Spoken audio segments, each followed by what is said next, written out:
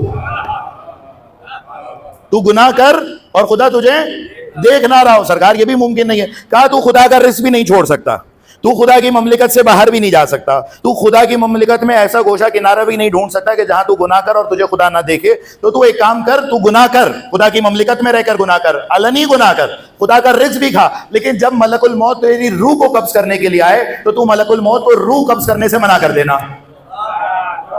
تو ملک الموت کو منع کر دینا کہ سرکار جناب اسرائیل آپ رانگ انٹری کر لی ہے, آپ نے غلط جگہ پر آ گئے, آپ کسی اور گھر چلے جائیے. تو کہا میں یہ بھی نہیں کر سکتا. کہا نہ تو خدا کا رزق چھوڑ سکتا ہے, نہ تو خدا کی حکومت چھوڑ سکتا ہے, نہ تو کسی ایسے مقام پہ جا سکتا ہے جہاں سے خدا کی نسبت مخفی ہو جائے, نہ تو ملک الموت کو منع کر سکتا ہے. تو آخری کام یہ کرنا کہ جب ملک الموت محشر اور حساب کتاب کے بعد جب پروردگار کے فرشتے تجھے آتش جہنم کے سپرد کر رہے ہوں تو اپنے آپ کو آتش جہنم میں جانے سے منع کر دینا. کہا سرکار میں یہ بھی نہیں کر سکتا, میں وہ بھی نہیں کر سکتا, میں وہ بھی نہیں کر سکتا. کہا تو اتنا سب کچھ نہیں کر سکتا تو وہیں پر ایک اور کام کر کہ تو گناہ کرنا بھی چھوڑ دے. جب تو اتنا کچھ نہیں کر سکتا تو گناہ کرنا بھی چھوڑ دے. تو انسان, سرکار نے ہمیشہ رسول کی حدیث کو پھر یہاں پہ لے کر آ رہا ہوں سید سجاد کی حدیث کے بعد, کہ رسول نے کہا اگر تم نے گناہ نہ کیے ہوتے تو تمہارے کان بھی وہی کچھ سنتے جو میں سن رہا ہوں, لیکن تم نے اپنے آپ کو, اپنے نفس کو, اپنی روح کو, اپنی سماعت, اپنی بصارت, اپنے دل کو, اپنے افکار کو, اپنے خیالات اور توہمات کو اس قدر گناہوں میں مبتلا کر دیا ہے کہ نتیجتاً تم جو ہے وہ ان آواز غیبی کو سن نہیں پا رہے. آئیے عزیزو, چند فقرے مصائب کے آپ کے سامنے بیان کروں. دیکھیے میں نے ابھی آپ کے سامنے مولا متقیان کا ایک علم کا واقعہ بتایا نا. دنیا میں, تاریخ میں ہمیشہ سے یہ ستم ہوتا رہا ہے کہ آپ صاحبان فضیلت کی فضیلت کو اگر چھپا نہیں سکتے تو لوگ اس پر ظلم کیا کرتے ہیں. اس پر ظلم نہ ہو تو کیا کرتے ہیں, اس کی آل پر ظلم کرتے ہیں. تاریخ گواہ ہے.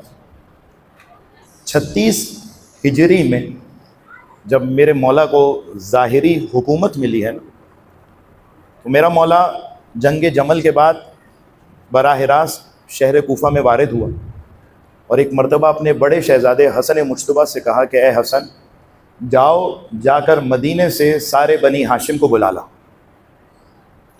نقل ہے کہ میرا مولا حسن گیا, وہاں سے تمام جو اقارب تھے, رشتہ دار تھے, انہیں سب کو محمل پہ سوار کرا کے میرا مولا حسن مجتبیٰ انہیں کوفہ لے آیا. ہر ایک آ کے بتاتا رہتا میرے مولا کو کہ ابھی محمد حنفیہ کوفہ آ چکے ہیں, ابھی حسین ابن علی کوفہ آ چکے ہیں, ابھی ام البنین کوفہ آ چکی ہیں, ابھی ماں کی کنیز فضہ آ چکی ہے. لیکن جیسے ہی کسی نے اطلاع دی نا میرے مولا کو کہ آپ کی بڑی بیٹی زینب کبریٰ کوفہ آ چکی ہے, کیسی آپ کی صدائیں بلند ہو گئی.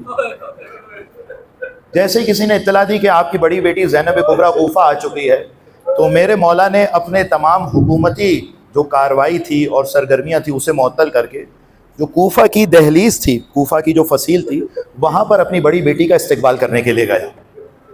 ایک مرتبہ زینب کبریٰ کی سواری کی مہار کو تھاما اور چلتے چلتے بتاتے رہے کہ زینب یہ دیکھ, یہ شہر کوفہ ہے. کچھ آگے بڑھے, کہا زینب یہ دیکھ, یہ کوفے کا بازار ہے. کچھ قدم میرا مولا آگے بڑھا, ایک مرتبہ کہا زینب یہ دیکھ, یہ کوفے کا چوراہا ہے. ایک مرتبہ شہزادی مضطرب ہو کر محفل کا پردہ ہٹایا اور اپنے بابا سے کہتی ہیں کہ بابا آپ یہ سب مجھے کیوں بتا رہے ہیں, یہ سب تو عباس کو بتائیے گا.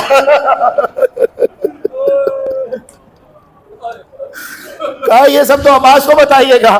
کہا نہیں زینب تو نہیں جانتی, ایک وقت ایسا آئے گا جب تیرے سر پر عباس کا سایہ نہ ہوگا, یہی شہر کوفہ ہوگا اور اسی بازار میں اور اسی دربار میں تجھے لایا جائے گا.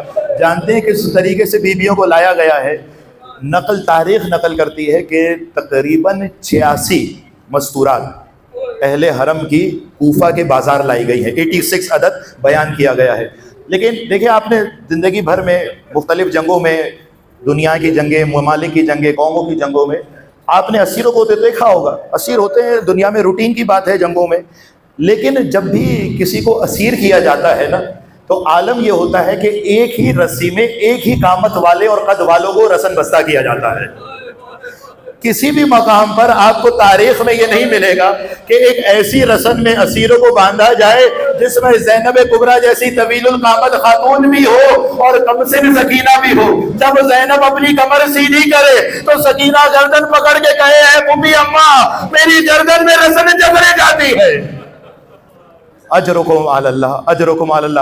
چھٹا سرکار بیان کرتا ہے کہ پروردگار قیامت میں ہر آنکھ گریہ کر رہی ہوگی سوائے اس آنکھ کے جس نے دنیا میں حسین ابن علی کی مظلومیت پر گریہ کیا ہوگا۔ بس آخری فکرہ آپ کو بیان کر رہا ہوں۔ جانتے جب ان 86 مستورات کو کوفہ لایا گیا نا، تو حسین ابن علی کے ساتھ زیادہ تر جو اسیر تھے وہ اہل کوفہ کے تھے۔ جب یہ ساری بیویاں کوفہ آئی تو ایک مرتبہ ان بیویوں کے جو گھر والے تھے وہ گھر والے ان بیویوں کو اپنے اپنے گھر لے گئے۔ تو ایک مرتبہ راوی کہتا ہے، جب مظلومیت کی اس نے عکاسی کھینچی ہے، ایک مرتبہ راوی کہتا ہے کہ تمہاری چھوٹی شہزادی سکینہ نے اپنی پھوپھی زینب کو دیکھا، ایک مرتبہ زینب نے سکینہ کو دیکھا اور سکینہ نے ایک جملہ کہا اور کہا پھوپھی اماں یہ ساری اسیر مستورات کہاں جا رہی ہے؟ ایک مرتبہ زینب نے کہا اے سکینہ یہ شہر کوفہ ہے، ان کے گھر والے ہیں، ان کو چادریں دیں گے، ان کو پانی دیا جائے گا، ان کو بچانے والے ہیں۔ ارے سکینہ کے کلیجے میں چڑیاں پھر گئی۔ عجب نہیں جو شہزادی نے کہا اے بوبی اماں کیا کوفہ میں ہماری چادر دینے والا کوئی نہیں؟